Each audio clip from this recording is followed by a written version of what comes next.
welcome back to the House of Royale podcast in collaboration with MORTEZ. I am your host, Rochelle. It is not Rachel, it's Rochelle. A few reminders before our gorgeous guest gets here. You guys, the Patreon is free. Patreon.com/House of Royale. Join the family. Let us know about your business. Let's do some cross promo for the holidays. Everybody needs new business, new energy. It's all about renewal and new relationships, okay? Coming into 2026, we're all gonna kill it because we're redoing 2019. Am I right? I want you to follow MORTEZ, Instagram at MORTEZ Music, and all of the socials, okay? And obviously Spotify or wherever you listen to music. We are releasing music on music on music, honey. We just released a brand new 3-song EP called The Veil. Yes. It has 3 songs. Pray, Anniversary Edition, because we redid the original of Pray and it sounds crispy and huge and gorgeous and crazy, insane, amazing. The middle song is one of my favorites. It's called Haunt Couture. It's an interlude, but if you're a designer, use it for your runway show. If you are a dance teacher, use it for warm-ups, use it for across the floor, or a short combo, by the way. That would be so fun for your class. I'm obsessed with it. It's so amazing. And then we have The Veil, which is a symphonic rock, orchestral orgasm for your ears. It's beautiful. It's amazing. Brett Daniels obviously produced it. He's a genius. We have shows coming up. If you are a drummer or a guitar player or a bass player, send us your videos. Submit a video of you playing your instrument because we are looking right now for band members. I forgot. Thanksgiving, baby. We have a brand new country song and it is called The Crossing. It's very deep. It's about before I die, what are the things I'm going to let go of and allow myself to love not only myself, but life. How are we going to start loving life, you guys, before we die, before we cross over, okay? And it's a country banger. I would love to give it to Lainey Wilson, but it's MORTEZ, okay? Like, that's where we're at. We're doing rock, symphonic rock, country, pop country, all of it. So come January, we are going to be doing shows. Come join the coven. Happy holidays from the House of Royale. Love you. Bye.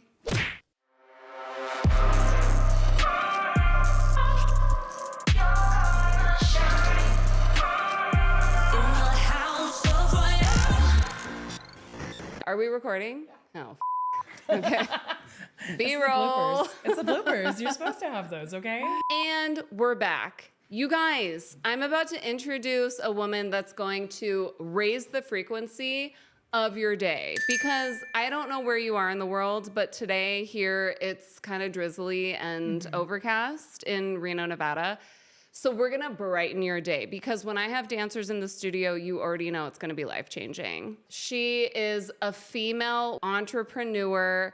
Her business is woman-owned, obviously, and it is a dance studio that has brought in thousands of students, and not only in the studio, but across socials. What she is emitting into the world is a message of inclusivity, diversity, and it doesn't matter who you are, you can be a dancer, and when you're in the studio, you're gonna be respected and loved. So please, everybody welcome this amazing businesswoman, Kelly August. Woo! Applause. I have chills. I'm sweating. Okay, so we're gonna start from the beginning. Obviously, I love to talk to dancers because it was my life. My mom owned 3 dance studios in the Bay. And so you were 2. Mm-hmm. Okay, just for anybody that doesn't know about dance, it is actually normal to start students at 2.5 or 2. 2. Okay, so let's talk about it. How? Was it your mom? How did you get into dance? Actually, I was one of the few that had a dance dad. Oh my God. Yeah. Yeah. I love. My dad was a polka dancer actually growing up. I Oh know. my God. He'll never admit it publicly now, Aww. but yeah, we had, so I grew up in a family I was the oldest of 3. Mm-hmm. And my parents' recollection, at least, is that I was always dancing and moving the second I could stand up. Oh my God. So obviously they're like, okay, I think it's time to throw you in a dance class. And back then, you know, early 90s, everyone's doing like the mixture of like dance and karate classes because they're trying to get your kids exposed to whatever and see where it sticks. And I couldn't stop dancing, so that's where I stuck. Aww. Yeah. That's so weird that you say karate. We had a student, shout out to Alessandra Torresani, Oh, yeah. who's married now. She has a different last name, but she was the star of Caprica, and she was a Dance Attack alumni, and her mom had her in karate. Yep. She, Oh, yeah. that's so funny. I didn't get that far, though. My focus was on the point shoes, not the black belt. Yes. Yeah. Alessandra, you were more tap. You had all the tap. You had like 5 tap solos per year. Oh, wow. Yeah. It's a tapping queen, okay? Covered in rhinestones. Probably still, I think. There's nothing wrong with that, honestly. Okay, so what was the dance studio like? Did you stay with one studio or did you hop around? So I started, oh my goodness, I can't even remember. I think it was like Tumbling Kids was the name of the classroom that they put me in. Back, again, in the 90s, everything was done a little differently. So they did traveling classrooms. I don't know if they had them here, but we had something called the Tumble Bus. Okay. It was like a traveling acro bus. Oh. It was like a school bus that they transformed into like a kids acro class. Wow. It was such an interesting experience. And so from there, we kind of started looking at other studios. We were moving parts of town, as we've talked about moving around. And we started at Kids in Motion, Okay. which I was there for, oh goodness, with shout out to Miss Schwebel. Miss Schwebel was Hi. a showgirl in ballets. And so, Cool. of course, very much inclined the direction I wanted to go with my life. And I started to really realize I loved ballet. And so I started going to the Nevada Ballet Theater and was a part of their junior company for a few years, scholarships cool. and everything. It was so fun. I loved it. Yeah, you know what? Shout out to ballet because it gets a lot of hate, but as you can see, the point shoes on the wall over there. Oh, I'm happy. Yeah, no, like I always loved ballet. Yeah. I never thought it was boring. I was like always into it, There's a but I get story. it. There's a story behind it. Yeah. And people forget that no matter what style you gravitate to, there's a reason why. And so like your heart really sings to that thing. And the ballet world was amazing. I just, unfortunately, I think my time constraints with family, being the oldest of 3 and having to transport place to place with the other 2 kids, on top of just really missing the variety of dance, I ended up going back to Kids in Motion for a little bit until my teacher broke off and started Center Stage Dance Academy out in Las Vegas. Nice. And so between there and then by the time I was in high school, I went to Las Vegas Academy, which was a performing arts high school. And so I was immersed probably 8 hours a day dancing on top of my academics. Damn. So, what about dance competition? oh goodness. Let's talk about it because I feel like every single teacher I speak to, they're just like, oh God. Because it's like, okay, competition's good for students because it whips their ass into gear and makes them realize that there's other studios out there doing like impossible rhythmic gymnast shit that we don't even know how they're doing it. But at the same time, it can cause such, and like, I'm sorry, I'm swearing so much, but like the mind of it all. Like you see another studio doing these tricks and you think to yourself, I'm such a great dancer, but I'm not doing that. Yeah. And it makes you question your ability. It can really ruin a dancer. Yeah. I feel the pressure. How do you feel about that? I kind of see it the same way as you. I will say though, because I currently teach competition kids now. Cool. And so I take a lot of what I got from that experience and transform it into a better way to handle it. Yeah. So with my kids, the first thing I talk about is, are you growing? Are you focused? Because at the end of the day, you are only going to be judged on the score you're getting based on your technique and your skill sets and the things that are being put on you. I definitely think that competition can be judged unfairly. I think you've did competition as well. Oh, yeah. So you know that sometimes there's that little tinge of like, okay, hold on a second, who'd you pay? Oh, God. Well, a lot of the times people thought it was rigged towards our studio because we would win all the time. Yeah. And my mom was homies with like all the people that ran the shit. So it was hard when we did win. It was like, no, it's because we deserved it. It's warranted. But there is politics at play for sure. And I was competing against a male dancer most of the time who used to be very famous, and he would win. Yep. All the effing and I would be in the corner crying, and my mom's like, he's a boy. Like, he's gonna win. The balance of competition dance, unfortunately. Yeah. Yes, that's true. It's true. But I also had to look in the mirror and be like, bitch, he's better than you. Like, and that was a hard pill to swallow too. So, I mean, there's pros and cons, but I think by the time I was 17, I was burnout. I couldn't handle the pressure anymore, especially when the judges know you. Yes. That's a whole other thing because they expect you to excel and get better and better and better. And it's like, if your home life is awful, or if there's other things going on with these kids, which usually, unfortunately, there is. Yes, and it's so hard to just keep a kid on that straight line to win. But there was definitely some good too. I would say that the competitions really allow you to see what's out there outside of your realm, because I think as dancers, and this is something I even talk about now, is if you are only dancing one type of way, you're only in one environment, you're never going to grow. A lot of my dancers, even I talk about, I want them to go and take classes and be exposed to other dancers in other regions, because you're not going to see what the world is actually like if you're just in this small little bubble. Yeah. So. Oh my God. And also it's like you start auditioning and you're like, wait a minute, why is everyone a B-boy doing flips? Yeah. Like, why am I even here right now? Oh, yes. For like the Beyonce. And I mean, granted, like shout out to Karen, who was with Taylor Swift for the past 3 years. You know, my gosh, yes. There's jobs like that where it's like, oh, it was worth it. Oh, yes. But the auditions in LA are just like so random, and you do have to know every style. You do. Because it's barely ever going to be contemporary or jazz.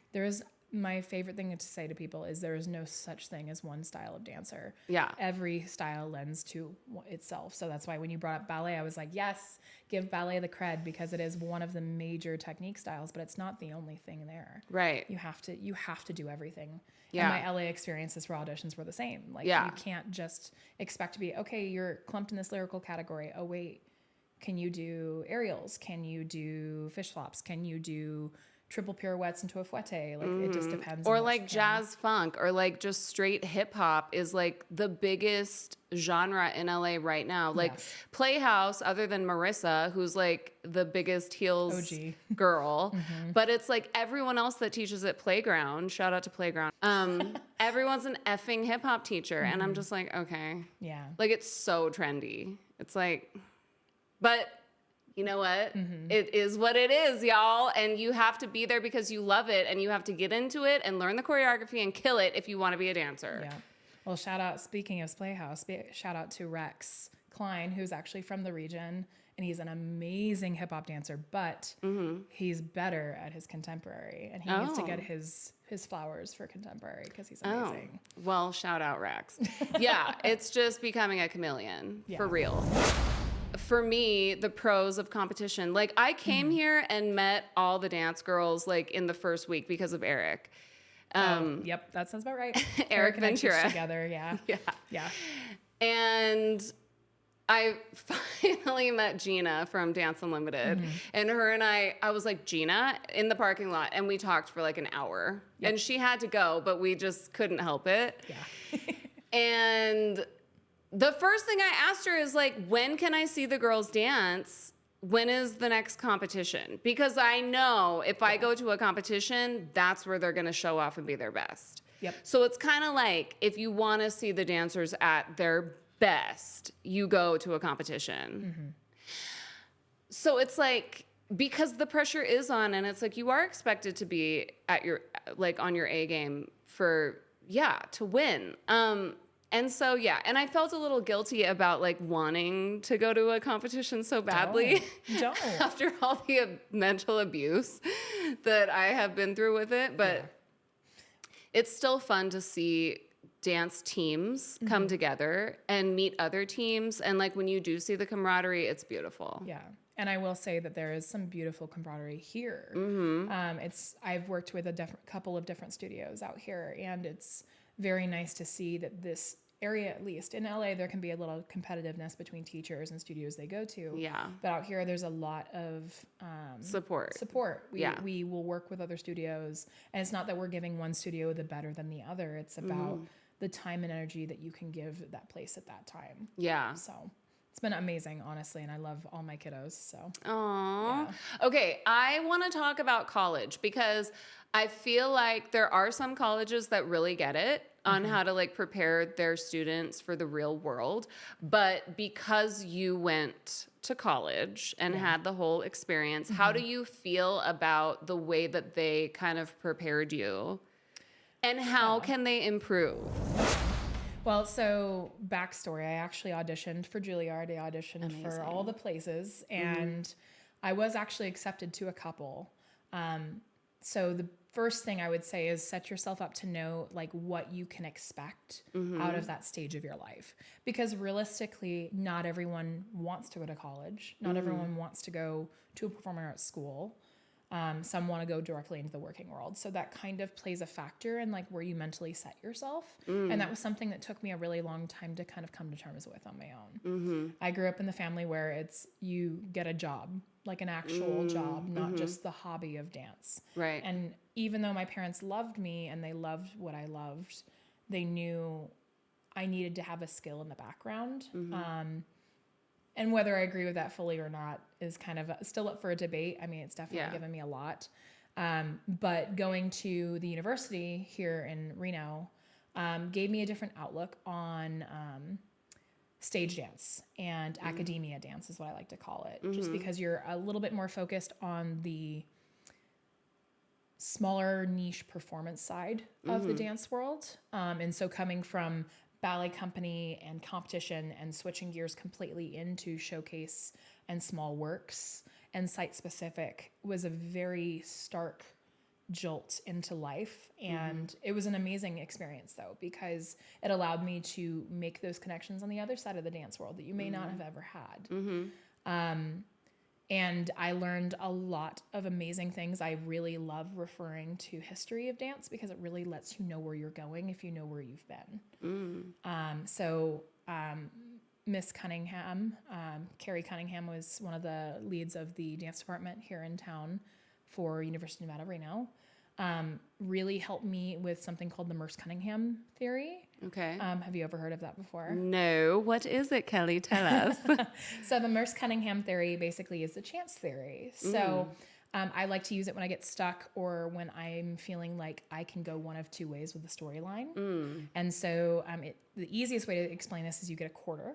You put one song or one move or one idea on one side, and then you choose an opposing one on the other side.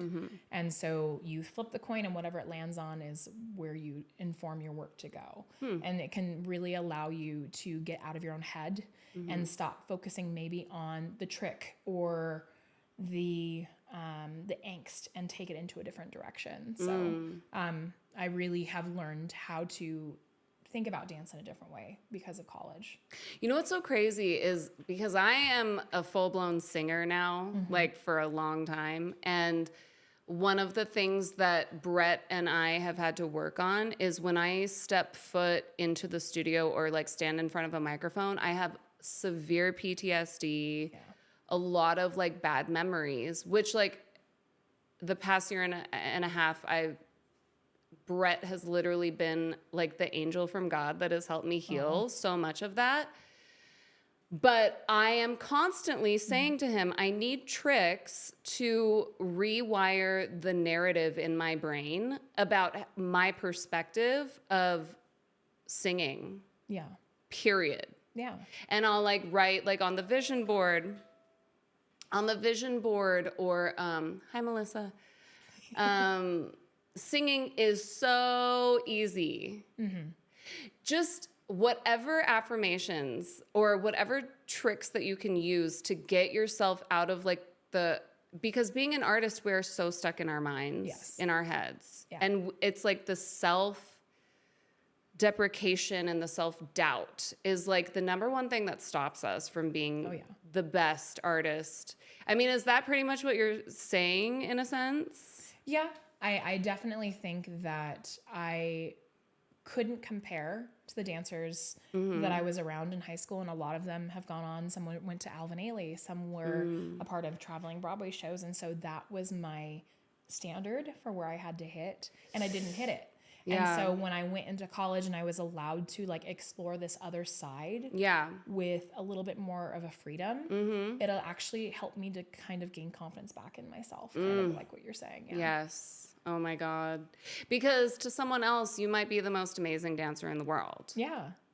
And it's like, but if we stop ourselves from creating art, I think we can both like look in the mirror and be like, I'm really good at what I do. Like we know that we're really good at what we do. But whenever I do have self-doubt, I'm like, oh, I'm sorry that Taylor Swift is a billionaire. Yeah. And she's not the best singer. No. She's not this kind of singer, honey. Like, she's not doing vocal gymnastics like, you know, JoJo or like Jessie J or Ariana Grande. I mean, she's just like straightforward. Here's my songs. Here's the world that I've created for you to join me in. And if you're all about it, come buy a ticket. And the world was for it. Yeah. Like she figured it out and cracked the code and created a world for people to step into, which is what you're doing. It's like you are giving people a whole new world to step into and feel loved and accepted. Yeah. Which is like not the professional world it is what it is. It's not necessarily like that. No. No. And that was kind of the reason why I kind of got tired of being told no. And your reason for getting a no is so different person to person. A lot of the things I struggle with body image, and I still struggle with this to this day. I still struggle with not making the choice that I should have when I was younger. And so a lot of the time with my classroom and with this company, it's called Confidence, because the first thing you need to understand is if you can't be confident in who you are, then your body is not going to follow suit. So you have to unlock the brain to unlock the body. Yeah.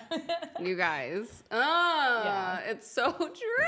It's so true. It's like, do you notice that when you're out of your head and you're like in a combo and you're just fully surrendered to the music and the movement, and you're kind of thinking to yourself, damn, I'm killing it right now. Yes. 100%. It's just like, oh my God. And vocally too, it's like when I don't give a shit and there's no pressure, I'm just like, I can't believe I hit that note. And I'm hitting it like 10 times in a row so we can comp it down. But I'm just in the zone. And I'm like, how do I bottle this feeling? I don't feel like it's supposed to be bottled. Okay. It sounds really taboo to say that. But I feel like if you can't learn to live in that moment, then you need to find new moments if that makes sense. Yeah. Yeah, I mean, it is a part of the journey. I think it's like the whole point of being a human is to learn that like the pain and the suffering is there to open you up to love. Yeah. Period. Agreed. And when we're in that space of love, that is when we are just like connecting to our higher selves. Agreed. 100%. Yep.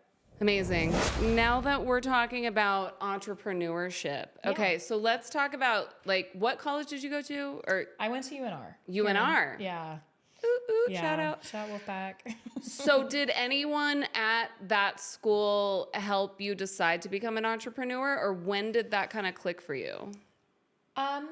It kind of was both. I know that sounds very like weird to say that. No, I mean, but I think part of it is I've always known that I was different. I always knew that my outlook on life was different than the people around me. And that's shout out to my mom, because she would always remind me of that, even to this day. But I think being around people who were fearlessly themselves and genuinely and authentically themselves really encouraged me to go after the thing that I wanted most. And I could have, I got a degree in all things geology. So like I was studying and I worked in gold mining, and I like took a step away from dance for a little while. And I realized that I wasn't willing to give up the thing that I loved, my passion. And that's like probably the biggest thing is don't ever, ever walk away from a passion. Even if it's as a hobby, keep it as a part of your life. Yeah. Because it gives you that motivation at purpose. And many people I talk to this day, like, still don't know what they love because they're doing work instead of something that they love. But I was around people who just reminded me to like stick with my passions and reminded me that I was good at my passions. Because when we get in our own head about being doubtful about our own power, it can really destroy you if you're not connected to that thing that gives you that power personally. Yeah. So I finally was just ready to say yes to pursuing the company. And I've been talking about it for so many years. I'd left college. I was dancing out here with a few groups of different people. And the studio I was working at closed for a period of time. And I was just like, I've been saying I want to do this. And I feel like I'm finally at the place where I can pursue this genuinely and not for the clout. You know how people like to chase things for clout. Like I knew that I wanted this for the people around me. It wasn't just for me anymore. To watch people like come to life and work through the hard things that these people were entrusting me with while we moved. Like it's so therapeutic. Movement is so therapeutic. It's beautiful. Oh my God. Okay. So many things. Agreed. Like in 2020 is when I started getting obsessed with podcasts. And I was like, wait, there's all these women who are telling these insane personal stories on camera. Yeah. Am I allowed to do that? Wait, should I do that? Wait. And it was like, in LA, you just build your brand and you're so isolated. Like you have friends, but everyone's so sprinting to make it before it's too late. Yeah. Everyone wants that career. And I just was like, oh my God, I just want to tell my story and I want other girls to come on and tell their stories because this needs to happen. And it wasn't about like, oh, let me start a podcast to like do another thing. It was like, no, this is necessary for my soul to heal. And so same thing. It's like when you create a business from your heart, you see like the fruits of your labor in a whole different way. Yeah. It's like back in the day, y'all, for all the children, success was like an older white man who like has a company and like is a multimillionaire. And it's like now that women, we've always ruled the world, but now that we're like in the forefront so much more now. Yes. It just feels like women are finally like, oh, I forgot that I could do this and that I'm so capable. And that you're supported. Yeah.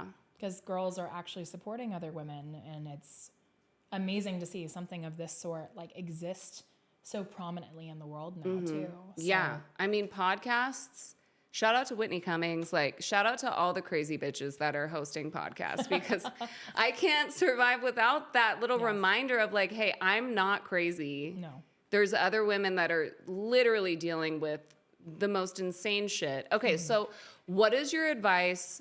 Let's say this girl is like 23 and she like has an idea for a coffee shop. What would you tell her? I would tell her that if you have your vision and you are focused on what you want and you're keeping in mind the things that are around you. Oh my God, that sounds so fake.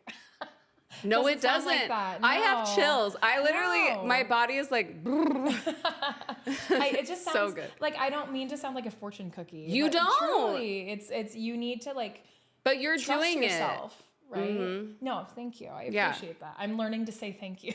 Yeah. But I think if you really trust your vision and you are informed, and as long as you're not putting hurt back into the world, that you have every right to go after the things that you want. Ooh, damn. Okay. Well, as a singer, like, and for my relationship, it has been so important for me to reel it in with the shit talking towards men. Yeah. Like, because in the music industry, it's always a man trying to take advantage of a woman and ruining her effing life, in my experience. Yeah. And so I think, yes, when you're starting a business, it's really hard. It's really hard, and you're not going to make money at first, and you might have residual resentment towards people that didn't support you or didn't believe in you. Or, and by the way, let's talk about this. Friends and family are not supposed to be your immediate audience on social media. So if they're not sharing, liking, commenting, because most of them don't even know how to, or like how important it is for us to receive that shit. Yes. We can't get mad at our friends and family for not lifting up the business. You have to go out and find your audience and bring those people in. Yeah. And sometimes you have to be open to it not being the people that you think it's going to be either. Like let your audience inform where you're going. Amen. I have to give you a little. Yes, I mean, fan snaps, like all of it. Yeah, like who is going to love your idea? Who knows? No. We don't know. We don't. But also, I want to talk about, like, if you are a young girl and maybe you already are successful, let's talk about safety. Because I think as a woman, a lot of us have been through volatile relationships or like weird shit with men. Yep. And sometimes even women too can be dangerous and volatile.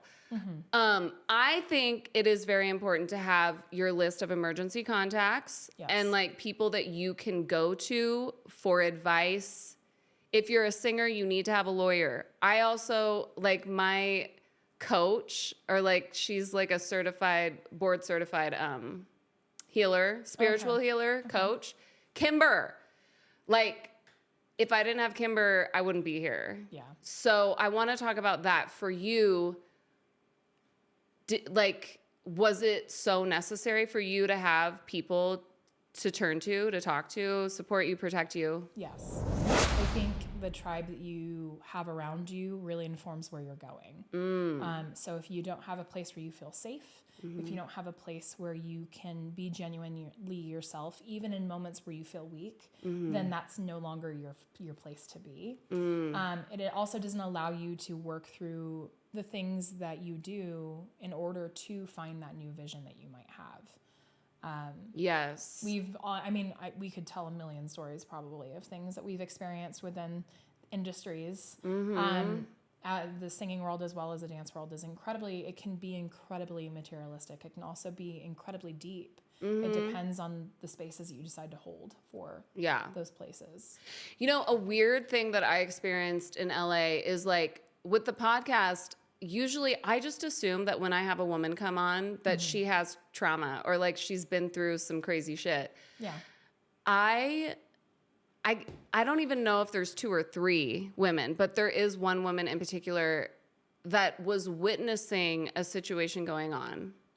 And a lot of money was put into this project, and there were a lot of people kind of running the project, and there was some inappropriate shit going on. And I just remember her being like, I don't really know what you're talking about, because I've never experienced being disrespected by a man. So I don't really see. And then another assistant came in, and she's so, like, her language and experience with women, because she like runs huge festivals like Daisy Festival and da-da-da. The way that she handled the situation was completely bipolar opposite from this woman who was the one getting paid, by the way, who didn't want to lose the job, you know, and wanted to look the other way at what was actually going on set. Unfortunately, that's not uncommon. It's crazy. It's sad, actually. I think it really tells you either, I don't want to say naivety, because I don't think it's naivety. I don't think it comes down to not having experience. I think it just comes down to not recognizing what's happening. Yeah. And it's one of those moments of shock, right? Where I'm sure you've had one of those in your life as well, where you're just like, hold on, is this really what's happening in front of me? Yeah. And then you have someone else who's kind of like more, I want to say trauma informed, but definitely a little bit more aware of people, places, energy, the energy that you feel between people. And that really informs like that person being able to step in. Yes.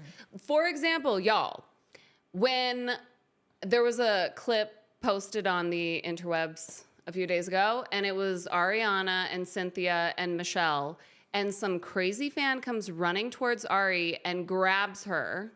And Cynthia grabbed Ariana like it was her baby cub. Yeah. And just ripped this man away off of her.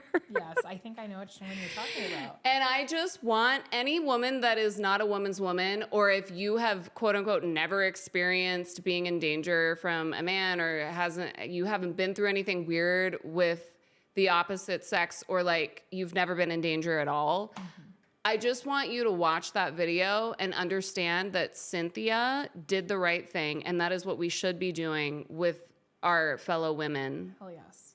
Is protecting 1,000. them and supporting them through, yeah. Yeah.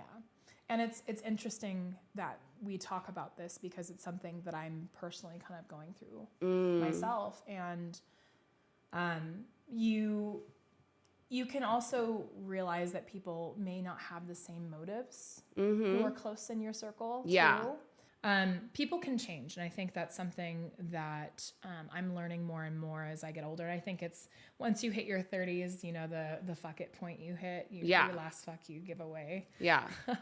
But people can also change in what is their priority. And so when someone shows you that, believe it. Yeah.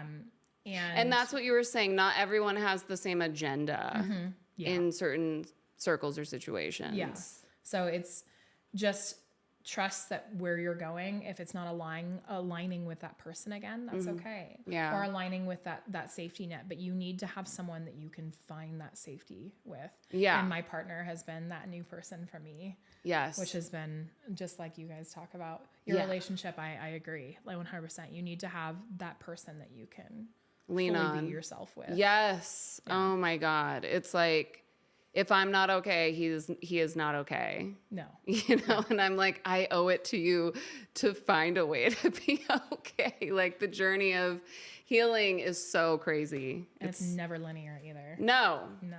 It's all over the place, y'all. Oh my God. And being a singer, I'm just like, you know, before Brett, I was like, I'm just going to do the podcast full time because I couldn't even handle being a musician anymore because it's so emotional. And it's like, now that we're getting back into writing huge, gigantic symphonic rock pieces, like masterpieces, and it's like, I have to fucking sing down and like from the soul. And I cannot tell you, Melissa will tell you, she like watches our rehearsals because I ask her to. Yeah. And the amount of times I get choked up because it's so deep. Yes. It's so deep, you guys. And speaking of movement being such a huge healer, like I am still praying to the gods that I can get back into dance class and get that movement happening. Like we even put Marley in the garage. Oh my gosh, that makes me so happy. Yeah, because I'm like, okay, bitch, it's time. Like you got to start dancing again. So if it's just for you, like I feel like everyone, and this is actually something that I was just texting a girlfriend of mine who's a teacher out in the Bay Area, actually, Mariah. Shout out to you, Mariah. Bay Area. Yeah, she's amazing. And we only met once. She came to a class of mine once here in Reno, God, like 6 years ago. And we've always stayed in contact. But we were talking those are the type of girls you want to keep around you in your circle, you guys. Yeah, and she's fantastic. And we go through very similar things together, but the thing that she actually texted me the other day was, I feel like Instagram can sometimes be so performative. And I was just like, you're not wrong, because I think what's happening is this veil is happening with social media, and I don't mean to go woo-woo, but... Oh, please. Oh, my God. Yeah. Go woo-woo. You guys. Okay. But I feel like I feel like a lot of people are only really ready to show their best face in social media, especially in the dance space too. Like if it's not perfect and it doesn't have everything you want and it's not going to get a million likes or a lot of comments, then it's not worth.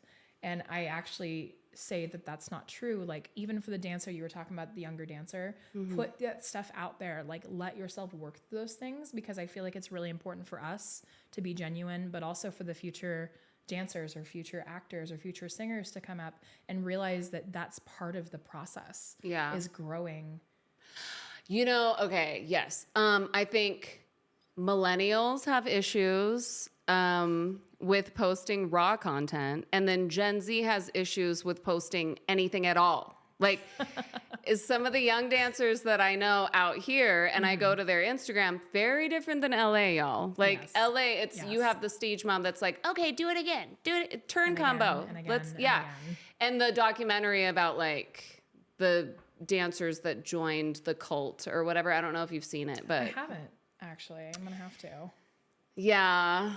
Or I maybe mean, not. I don't, well, no, you can watch it. I just don't know if I want the young dancers watching it because I want to encourage you guys to dance more and feel more confident about posting. I don't know what that is, but like the young teens are very like I have a cousin and my, Wendy, his mom, what is she? My cousin? Yeah, my cousin. The family lines. She was like, can you please tell Logan to like get his shit together? And I'm like, honey, I will, but it's going to be on a group DM and I'm going to put his ass on blast. And if he doesn't make the changes, I'm not spending any more time on it because I've been through this Yes. with the young ones. But it's like, you guys will find very quickly, you need to change your profile photo. You need to have a bio. You need to have a link tree. You need to have videos on there so that the casting people can see you dancing. Yes. And Logan, if you want your own fitness brand program, you need to change your profile photo and get videos of you in the gym with your clients, period. So, and I know it's hard. It's so hard. And that's the other issue with Instagram or social media in general is like, I think there are some superheroes that are willing to post the raw, real shit. Yes. But I think because of the way that we grew up, like in a dance studio, it's really hard to just, like, you're not going to find me with no makeup on the phone in front of a camera. You know, that's fair. I'm not going to do it. Like, there will be a filter. You know? That's okay. That's your prerogative. That's okay. But I'm grateful for crazy women like Chelsea Handler who are like buck naked on the ski slopes with no makeup. And she's smoking a joint and she's like, this is me. Take it or leave it. Yeah. And it's, I don't know. How do you feel about social media?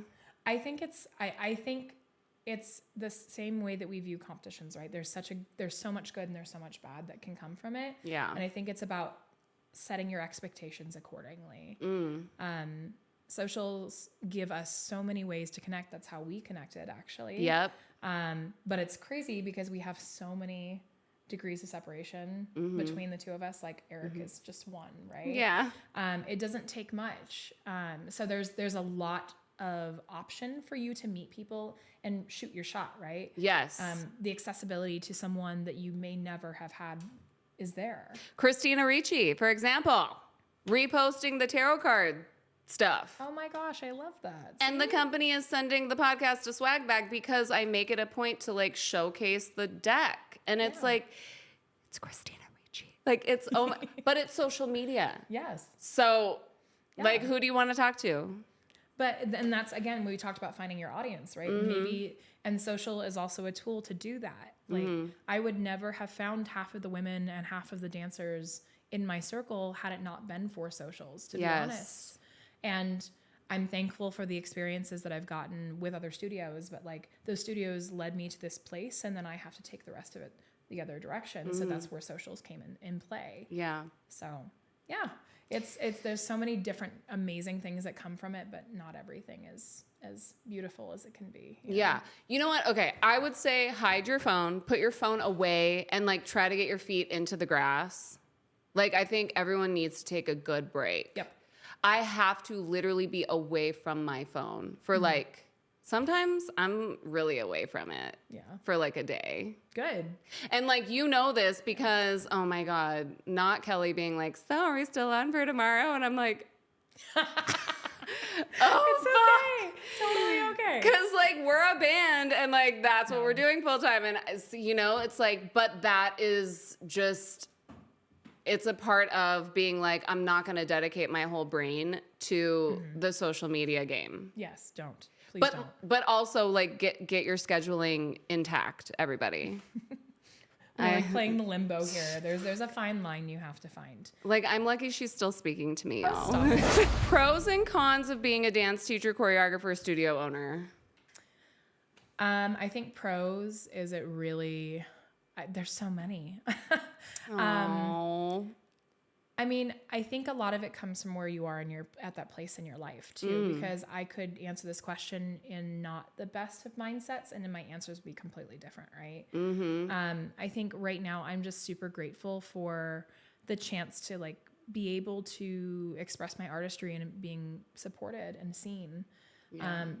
I love watching a dancer have an aha moment, and they've been happening a lot more right now, actually. So this is like a very like near and dear, like little teary-eyed moment. I love watching my dancers go, oh my gosh, I'm getting it now.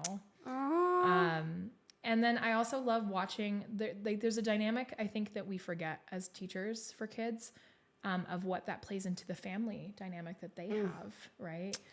Lord Jesus. yeah. God bless, y'all. Jeez. I mean, families also get to see the amazing that comes from what we do. And whether it's singing, dancing, acting, I don't know, magic shows, it doesn't matter, because at the end of the day, like, you are putting magic in the world and you're allowing someone to fully believe in themselves. Yes. And there's something so beautiful about that. Yeah. Whether I'm talking about my 6-year-old doing their Taylor Swift hip hop dance this year because they love it so much. And low key, I'm not a huge Taylor Swift fan, but I did it for them because I love them so much. I hear you. Yeah. But then I go to the opposite side where I have my like 65-year-old student who's taking heels to just feel like back in tune with themselves, and you're like allowing them this place to feel that again. Hell yeah. It's so empowering and so beautiful, and that's the reason why I do it. Yes. Cons, unfortunately, there can be some really negative in the dance world between people. Ego and jealousy and lack of accountability really get in the way of people being their best selves. And I'm no perfect, like, obviously, I think we've all had our moments in our lives where we've been there, and ego or attitude or what have you has gotten in the way. But I think the pros far outweigh the cons, and I love being able to make my own schedule. Let's just be real frank for a second. Amen.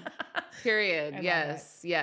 I think it is really difficult to be a teacher, and I knew that was not my calling, darling. Like, I definitely was meant to be a choreographer, but did not have the patience to like help the kids get to that spiritual performance place. Like, I just was too angry. And I think it's because my mom was the owner, and I just like never, like, it was just always being a student, getting yelled at. It had to be perfect. And then I just started choreographing. I wasn't like trained to teach the kids the right way. I think it was just expected of me to just know. And I think that's really important too, is that if you are going to become a teacher, like, who's training you to become one? And are you good with your students? Because I am not, okay? Like, I love you. I love you all. Good job. Can't wait to watch you dance. But I will not be in there coaching you.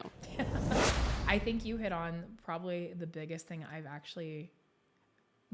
realization I've had in the last couple of years. Not every dancer should be a teacher. And I think that needs to be said over and over again, because you have to realize that teachers are willing to put themselves and their own skills aside for a second to see what's happening in that room, happening in those dancers' lives, to help them and not to mirror what you do. Yes. So, ooh, damn. It is complex and complicated.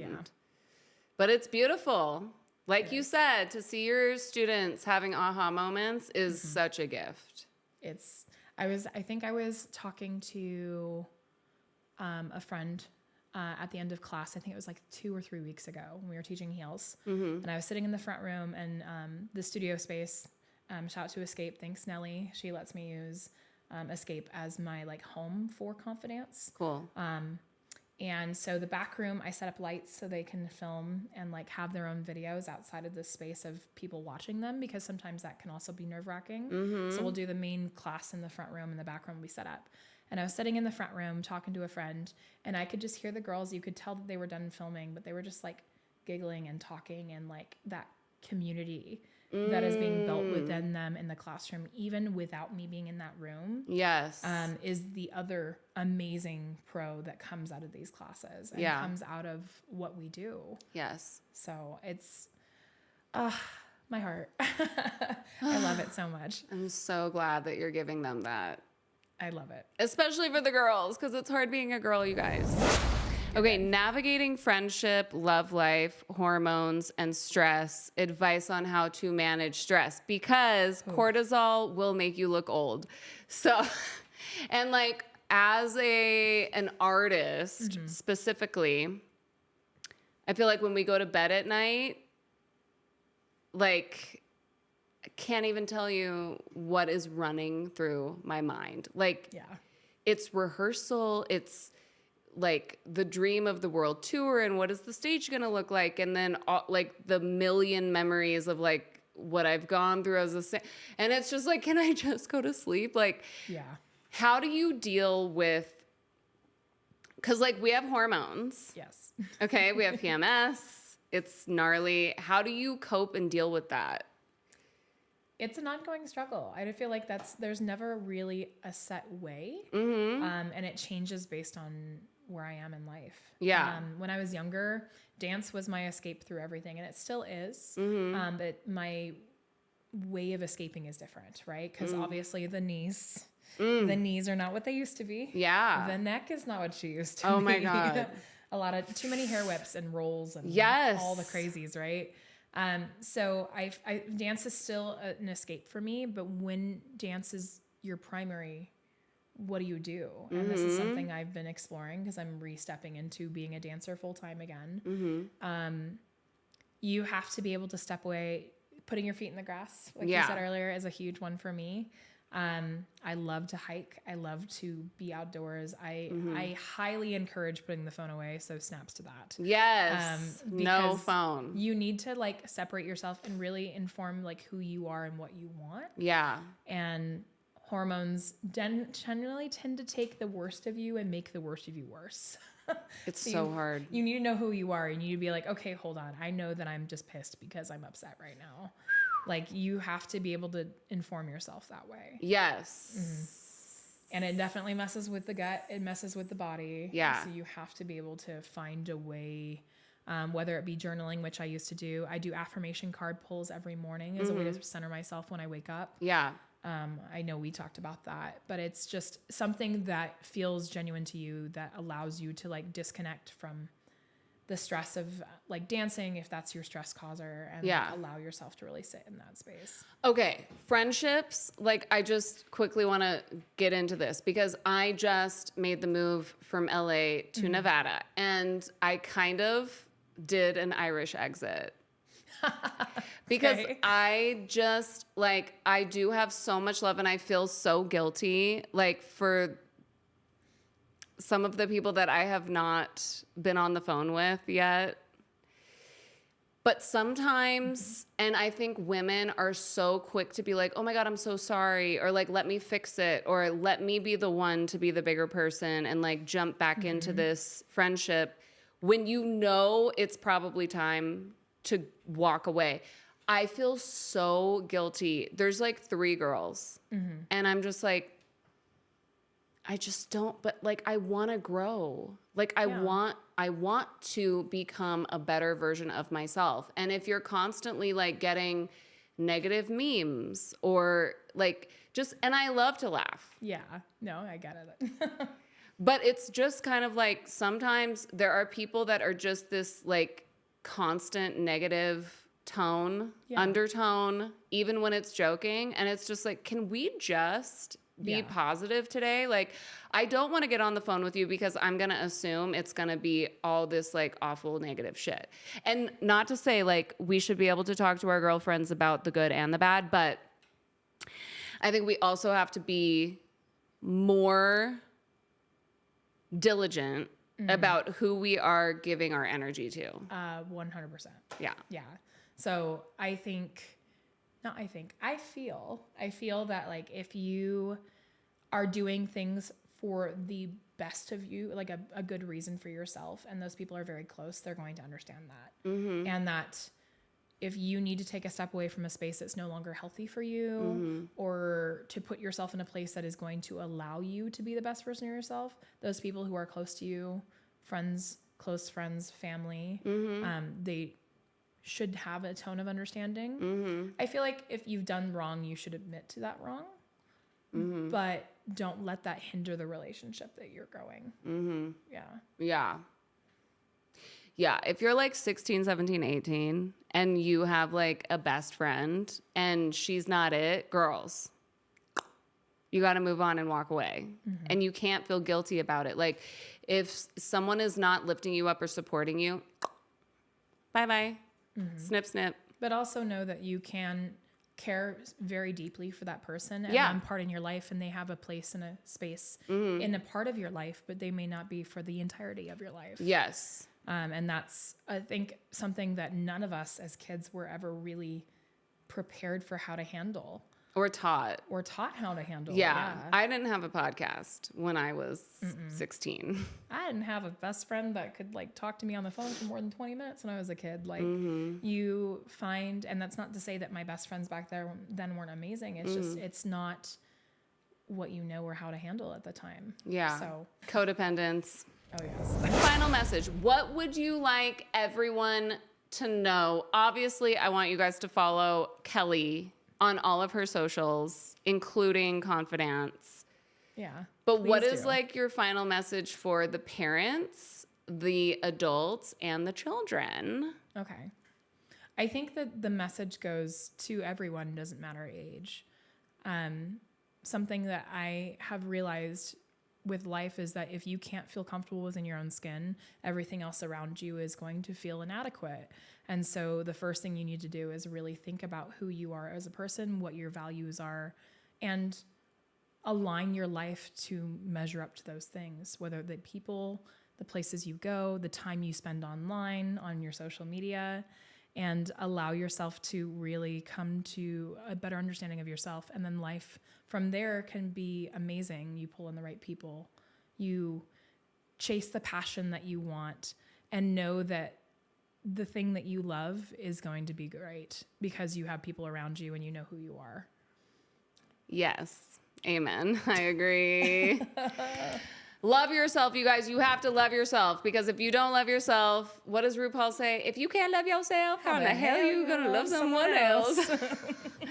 On that note, I'm going to get the tarot deck. Christina Ricci, we love you so much. We love Wednesday and Yellow Jackets. Keep killing it.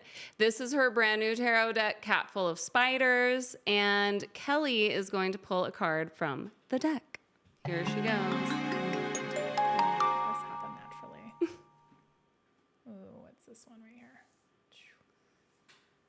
Wands. Okay, 6 of Wands. Here we go. Oh, you almost turned to right. Open it. I think that's me. I think it's the world telling you something. That's universal. Definitely. Angela has succeeded in her mission to inspire rebellion against the oppressive state controlling the city of Neon. The rebellion is thriving and growing. The 6 of Wands represents self-confidence and victory. Take a moment to acknowledge your success. This will give you the boost you need to keep working hard through your ultimate goal. Yes. I love. And then reversed, are you feeling dejected, unsure of yourself? This loss in confidence may be due to a recent failure. No one succeeds all the time. Don't judge yourself based on other standards. Seeking external validation won't lead to lasting fulfillment. Oh, God. Amen, you guys. Yay! Yes. So don't listen to anyone. Follow your heart. Love yourself. Know that you are amazing. Stand in your power. Own it. And do a jazz walk across the floor. 5, 6, 7, 8.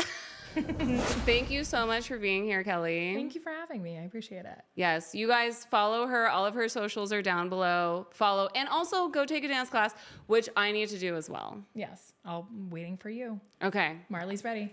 Okay, I have the shoes and the outfit, so I'm going to go take class. All right, you guys, we love you. Bye. Bye.